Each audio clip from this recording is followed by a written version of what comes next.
결혼해서 성간 자식들의 효심의 총량은 자연히 줄어들 수밖에 없다. 자기 가족을 향한 마음이 효심의 총량을 깎아먹은 모양이다. 이와 비례해서 아직 성가지 못한 미혼 자녀들의 효심의 총량은 온전히 보존되고 있는 모양이다. 그러니 성간 자식들을 바라보는 부모의 마음은 섭섭함으로 가득 차 있고 늦도록 결혼하지 않은 자식을 바라보는 마음은 안쓰러움이 가득할 밖에 없다. 네, 매주 월요일에 문을 여는 영준 책방. 오늘은 고광혜님의 에세이 나이 드는데도 예의가 필요하다 구절들로 시작을 해봤습니다. 효심의 총량 왠지 좀 생각하게 되는 말인데요.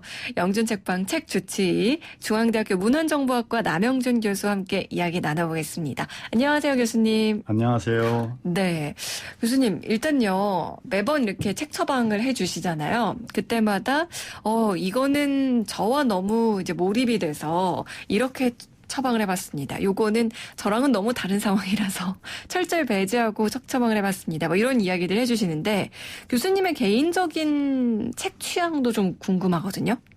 네, 저는 개인적으로 그 재미있는 소설책을 좋아하는 편입니다. 특히 이제 해외여행 나갈 때는 비행기 안에서 무료한 시간을 보내려고 항상 소설책을 챙겨가는 편입니다. 근데 아직까지는 저희가 소설책 처방한 적이 없었습니다. 한 번도 없었어요. 네. 소설책을 처방해 주신다면 또 어떤 책이 나올지 궁금해지는데 일단 이 시간 영준 책방에서는 교수님 취향보다는 청취자분들의 사연에 집중해서 책을 처방해 드리고 있습니다. 1대1 나만을 위한 책 처방 받기를 원하시는 분들은요. 문자메시지 샵 0945 우물정 0945번으로 책 처방 말머리에 달아서 여러분들 사연을 보내주세요. 이러이러이러한 상황인데 어떤 책이 좋을까요? 라고 보내주시면 됩니다. 뭐 본인이 읽고 싶은 그런 상황에서의 사연을 보내주셔도 좋고요. 아니면 누군가에게 이런 책을 좀 선물했으면 좋겠는데 어떤 책이면 좋을까요? 하는 그런 의뢰도 좋습니다. 샵 0945번으로 보내주시고요. 단문 50원, 장문 100원입니다. 자, 오늘 책 처방의 주인공은 1002 청취자님 사연이에요. 교수님 미리 받아보셨죠? 네, 받아봤습니다. 네, 제가 청취자분들 위해서 사연을 좀 읽어드릴게요. 저는 정년퇴직하고 초등학교 경비원으로 인생 2막을 살아가고 있습니다. 요즘 여유가 생겨서 독서를 좀 해보려고 하는데 눈이 침침해서 그런가 책을 오래 들여다보기 힘들더라고요. 그러던 중 딸내미가 전자책이라는 걸 사줬습니다. 이건 글자 확대도 되고 음성 낭독 기능도 돼서 눈 감고 책도 읽을 수 있다고 하던데 딸이 선물해준 이 전자책으로 책 읽고 싶은데 어떤 책 추천해 주시겠습니까? 이렇게 보내주셨거든요. 네. 일단은 전자책이라는 신문물을 지금 받아 들으셨어요. 그렇죠? 그러니까요. 일단 경비원으로 인생 2막이면 나이가 좀 있으실 것 같아요. 그렇죠? 1002번님은 아마 저와 나이가 비슷하거나 조금 많은 분으로 생각됩니다. 근데 이제 아마 따님께서 전자책을 읽을 수 있는 전자기기, 즉 패드를 선물하신 것 같습니다. 저는 아들만 셋이라 이렇게 살뜰한 효도를 받아보지 못했는데 네. 딸들의 이 같은 자상한 아버님 사랑이 그저 마냥 신기하기도 하고 부러울 따름입니다. 네, 또 교수님 입장에서는 1002 청취자님의 사연이 따님 자랑도 좀 포함된 게 아닌가 싶기도 한데 아마 이제 전자책 볼 수 있는 그 패드 선물해 주시면서 아빠 여기는 이런 기능도 있고 이런 것도 있고 이런 것도 있으니까 좀 책 보기 힘들어도 잘 안 보여도 글씨가 작아도 이렇게 볼 수 있으면 설명도 좀 해주셨을 것 같아요. 그것도 자상하게 했을 것 같습니다. 네, 그렇죠. 그러면 따님이 선물해 준 전자책 패드로 어떤 책을 좀 보면 좋을까요? 일단 이 1002번님이 부러우면 지는 것이니 이제 부러움은 네. 잠시 접어두고요. 1002번님이 요청하신 여유를 갖고 보실 수 있는 아주 의미 있는 책 한 권과 재미있는 책을 쓰고 있는 작가 두 분을 추천하려고 합니다. 네. 두 권을 추천해 주신다는 이야기 같은데요. 네. 먼저 첫 번째 책은 어떤 책일까요? 첫 번째 추천은 이제 멋진 아빠시기 때문에 천이변님이 그 여유로운 인생 이막에 읽기 좋은 전자책입니다. 네. 바로 고광현님의 나이 드는데도 예의가 필요하다는 책입니다. 저희가 앞서서 이 책 일부분을 좀 낭독해드리고 시작을 해보기도 했는데요. 일단은 효심의 총량이라는 이야기가 나왔었어요. 네. 이 책의 전체적인 내용은 어떤 내용인가요? 내용을 간략하게 소개하면 그러니까 어른으로서 어설프게 꼰대짓 하다가는 자식들이나 젊은이들에게 대접을 받기 어렵다는 어른 지침서입니다. 여기서 어른은 대략 한 60년대에서 70년대 태어나신 분들을 말하고요. 그래서 세상은 바뀌고 있는데 아직도 많은 사람들이 그 과거의 시각으로 현재를 쳐다보고 있거든요. 네. 이 책은 과거의 시각으로 현재를 보지 말라고 하는 아주 중요한 그 지침서입니다. 네. 특히 이제 고광현님이 이제 여성이면서 실버 세대 관점에서 이제 쓰시는 분이라 그 자체로도 굉장히 큰 의미를 가지고 있는데 제가 이 책을 좋아하는 이유는 나이가 들수록 아내의 말이 100번 지당하더라고요. 네. 그러니까 어설픈 남자의 판단을 자꾸만 하지 말고 현명한 아내의 경륜을 빌리면 아버지들이 훨씬 우아한 인생을 보낼 수 있다고 생각해서 제가 이 고광현 작가님의 말씀이 아버지들에게 매우 유익하다고 판단해서 추천을 하게 된 겁니다. 뭐 그런 깊은 뜻이 여기 또 포함되어 있는지 저는 몰랐는데요. 이 고광희 작가님이 어떤 분이실까 하고 저도 좀 찾아봤더니 영화 바람난 가족, 오래된 정원, 하녀 이런 작품 만든 임상수 감독의 어머님이시라고요. 네, 그렇더라고요. 네. 30년 가까이 전업주부 하시다가 50대 작가가 되셨다고 하는데 그러다 보니까 좀 어떻게 보면 공감되는 부분도 더 많을 것 같기도 하고 그런데 네. 이 책 나이가 드는데도 예의가 필요하다. 어떤 부분이 그렇게 좀 공감되셨을까요? 앞서 이제 조현지 아나운서가 읽어준 부분입니다. 그러니까 효도, 총량, 불변의 법칙이죠. 특히 이제 93세 아버님과 아직은 조금 철이 덜 든 아들이 있는 저에게도 시사하는 바가 매우 컸습니다. 그래서 그 실제적으로 그런데 이 이야기를 하면서 청취자 여러분은 혹시 네. 연상되는 사연이 있지 않으세요? 일전에 전남 고흥에서 사연 보내주신 어머님입니다. 그 이제 명절 때 자식들 다 왔다가 네네네. 한 번에 후루룩 가고 나니까 괜히 좀 허전하다 이런 이야기 하셨었죠. 네.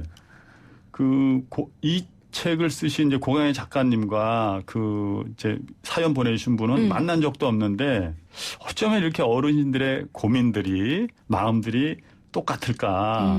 그리고 고영희 작가님하고 그 다음에 전남 고흥 애청자, 그 다음에 1002번님, 심지어 저까지 처지와 생각이 거의 비슷하다고 생각이 됩니다.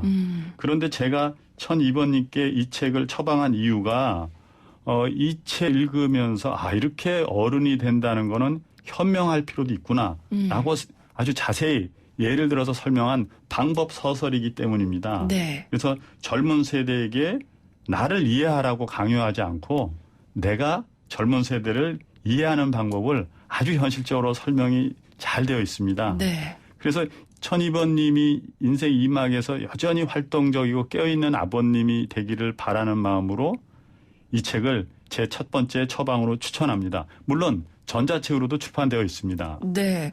오늘 아무래도 이제 사연을 주신 분께서 전자책으로 읽을 만한 책을 좀 처방해달라 이렇게 얘기를 해주셨기 때문에 전자책으로 출간됐는지도 참 중요할 것 같은데요. 사실 전자책이라는 말 자체가 우리가 사용하기 시작한 지는 꽤 오래됐어요. 맞습니다. 하지만 그래도 아직 직접 사용해보지 못한 분들이 더 많으실 수도 있을 것 같아서 설명을 좀 해주실까요, 교수님께서? 네, 전자책은 일단 전자책을 보기 위해서는 이를 볼 수 있는 이제 크게 이제 하드웨어인 기계하고 그거를 읽게 만드는 이제 소프트웨어로 이제 구성되어 있고 그것이 필요합니다.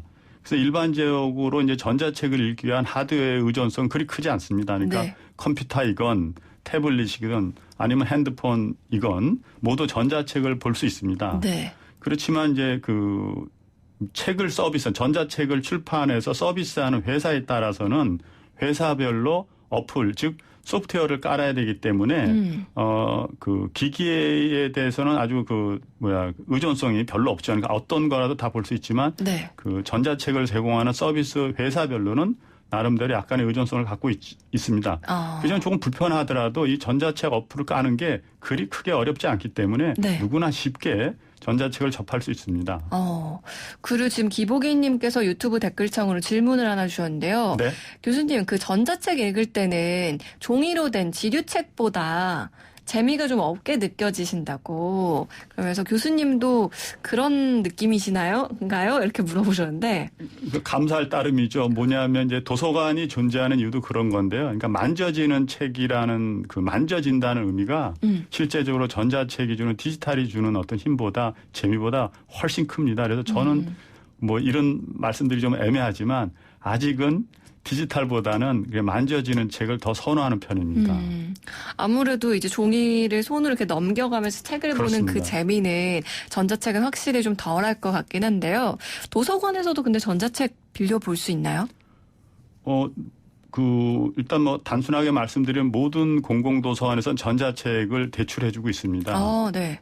그리고 실제적으로 대학 도서관에서는 이제 전공 서적까지도 전자책의 형태로 많이 일단 서비스를 하고 있고요. 네. 그렇지만 이제 다만 도서관에서 이제 빌려주는 거는 저작권이라든가 혹은 뭐 예산 문제들 때문에 네. 종이책보다는 그 종수가 훨씬 적습니다. 그러다 보니까 이제 내가 읽고 싶은 책이 전자책의 형태로 도서관에서 보는 거는 생각보다 그렇게 쉽지는 않습니다.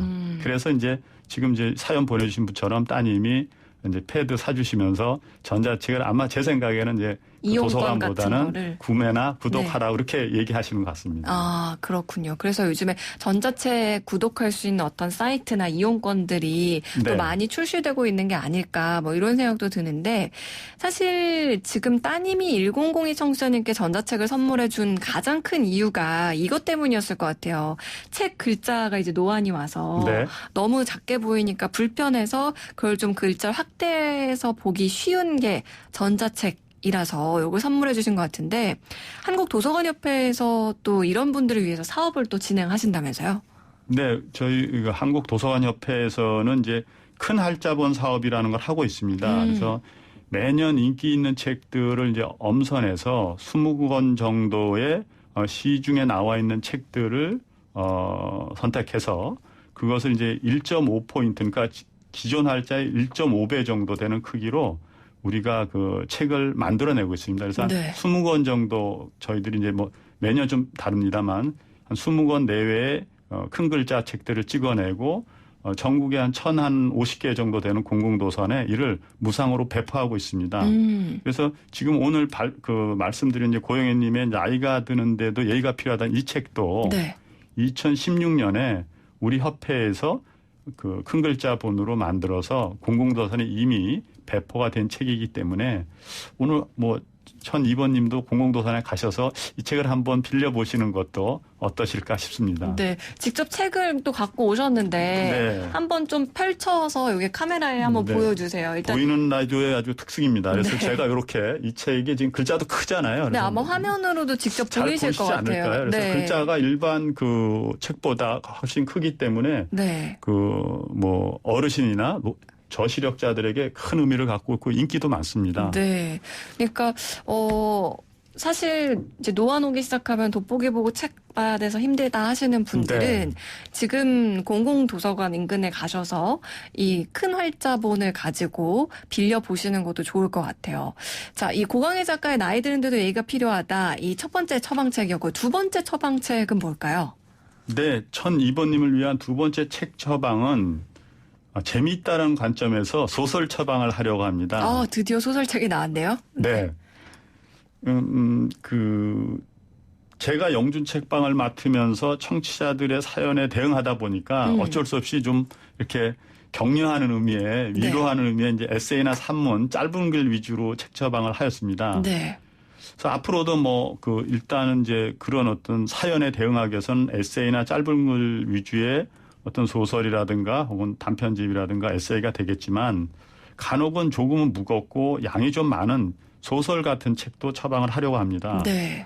그러니까 소설 같은 것이 소설이 나빠서가 아니라 일단 지금 이제 독서에 막 흥미를 느끼시는 분이라든가 조금은 이제 힘들고 계신데 너무 무겁고 두꺼운 책을 추천드렸을 때 오히려 좀 부담이 되셔서 역효과가 나올까 해서 조금 신중하게 대응하고 있는 편입니다. 네. 그렇지만 이제 이번 주에 추천을 이제 작가분들 하는 이유는 네. 지난주에 말씀드린 이제 도서관 정보나로 해서 50대하고 60대에 있는 그 어르신들을 네. 좋아하는 특히 남성분들이 좋아하는 형태의 소설들을 한번 제가 또 분석을 해봤어요. 네. 그랬더니 이제 이 어르신들이 좋아하는 그 책의 유형이 시리즈물로 좀 여러 권으로 구성된 소설류를 상당히 많이 좋아하시더라고요. 어떤 것들이었나요? 그래서 일단 김진명님의 이제 미중 전쟁과 조정래님의 이제 스테디셀러죠. 태백산맥입니다. 이 책들은 이제 픽션이지만 제가 보기에는 역사적 사실과 혹은 그 근거를 가지고 그 집필이 이루어졌기 때문에 네. 아마 그 어르신들의 공감대 형성이 굉장히 잘 이루어져 몰입도가 높은 거 아닐까라고 저는 생각하고 있습니다. 네. 근데 5, 60대면 아직 청춘인데 교수님 네. 너무 어르신이라고 하시는 거 아니에요? 저도 이제 5, 60대이기 때문에 뭐 저를 그렇게 이제 부르고 있습니다. 네. 이 김진명 작가의 미중전쟁은 2017년에 발표됐으니까 전자책이 좀 나와 있을 것 같긴 한데 태백산맥은 나온 지가 꽤 됐잖아요. 네. 이런 책도 전자책 형태가 준비되어 있나요? 네, 그 모두 전자책으로 다 이제 나와 있습니다. 그래서 뭐 그 특정 이제 회사에 이제 들어가 보면 아주 다양한 형태로 전자책이 다 마련되어 있습니다. 네, 그렇군요. 오늘은 이 1002 청취자님 인생 2막을 시작하신 청취자분께 전자책으로 또 읽을 수 있는 책들 처방을 해드렸는데요. 이 청취자분께 교수님이 꼭 하고 싶은 말씀이 있으시다고요? 네, 약간은 부러운 마음에서 말씀을 드리려고 부탁드렸습니다. 네. 그러니까 퇴근 후 근무하시는 이제 초등학교 벤치에 앉아서 진짜 노을진 가을 하늘을 배경으로 큰 활자본 책을 읽고 있는 1002번님. 신세대들의 핫 아이템인 모바일 기기로도 전자책을 읽고 있는 1002번님. 이 모습은 그 자체가 여유롭고 행복한 인생 2막의 주인공이셔서 제가 부러운 마음에 이런 축원을 드립니다. 뭐냐면 항상 건강하시고 즐거운 인생을 보내시기 바랍니다. 네. 마지막도 교수님의 쪽지랄까요? 편지까지 네. 저희가 이렇게 또 전해드렸는데요. 지금까지 매주 월요일에만 문을 여는 영준책방 중앙대 남영준 교수와 함께했습니다. 교수님 오늘 말씀 고맙습니다. 감사합니다. 네, 노래 한 곡 더 띄워드릴게요. 러블리즈 책갈피.